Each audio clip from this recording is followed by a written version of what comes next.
મારા વાલા પ્રિયો, તમે કેમ છો? શું તમે આનંદિત છો?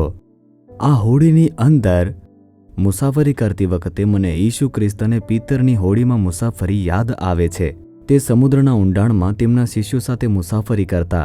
અમે હમણાં માત્ર કિનારે જ મુસાફરી કરી રહ્યા છીએ અને તે અનુભવ ખૂબ જ સુખદ લાગે છે.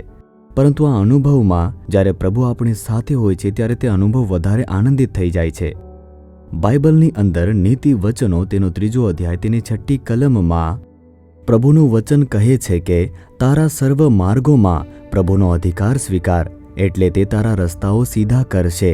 આપણે આપણા બધા માર્ગોમાં ઈસુને સ્વીકારવાની જરૂર હોય છે. પ્રભુ, મારી સાથે રહેવા બદલ હું તમારી સ્તુતિ કરું છું. આપણે હંમેશા ઈસુને આપણા મનની અંદર રાખવા જોઈએ. જ્યારે પણ હું મુસાફરી કરું છું ત્યારે હું કહું છું કે પ્રભુ, મારી સાથે રહેવા બદલ સ્તુતિ થાવ. જ્યારે હું પહોંચી જાઉં છું ત્યારે કહું છું અત્યાર સુધી સાથે રહ્યા માટે તમારી સ્તુતિ થાવ. હું મારા મનમાં કહેતો રહું છું કે પ્રભુ, કૃપા કરીને મને આગળ વધાવો અને સ્તુતિ કરું છું. જ્યારે હું કોઈ કાર્ય પૂર્ણ કરું છું ત્યારે કહું છું તમે સફળ કર્યું માટે ધન્યવાદ પ્રભુ.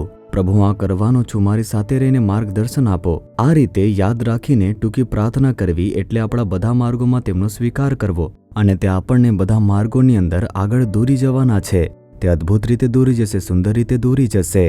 તમે અભ્યાસ કરી રહ્યા હોવ, કામ કરી રહ્યા હોવ, વ્યવસાય કરી રહ્યા હોવ, નોકરી શોધી રહ્યા હોવ અથવા કોઈ પણ પ્રકારની તમે પરિસ્થિતિમાં હોવ, દરેક પરિસ્થિતિમાં ઈસુ વિશે વિચારો. પ્રભુ, તમે સાથે રહો, હંમેશા મારી સાથે ચાલો, તમે મને હંમેશા માર્ગદર્શન આપો. તમારા મનમાં ઈસુ વિશે વિચારો અને આ રીતે તેમની સ્તુતિ કરતા રહો. જો તમે દરેક વસ્તુમાં તેમની સ્તુતિ કરતા રહેશો, વિચાર કરતા રહેશો તો તે બધા કાર્યની અંદર સારી રીતે તમને દોરી જશે. તેઓ જે તેમને પસંદ નથી તે પણ બંધ કરશે. તે તમને પોતે અદ્ભુત રીતે દોરી જશે. પ્રભુ તમને આવી રીતે માર્ગદર્શન આપે. શું તમે ઈચ્છો છો? જો એમ હોય તો કહો કે હે પ્રભુ, હું મારા બધા માર્ગોમાં તમને સ્વીકારું છું. પ્રભુ, મારા માર્ગો સીધા કરો અને મને માર્ગદર્શન આપો. તમારું માર્ગદર્શન તે પૂરતું છે. તમે આ કહીને જુઓ, તે ખોટી વસ્તુને રોકશે, યોગ્ય વસ્તુઓ માટે માર્ગ ખોલશે અને તમને દોરી જશે. શું આપણે પ્રાર્થના કરીશું?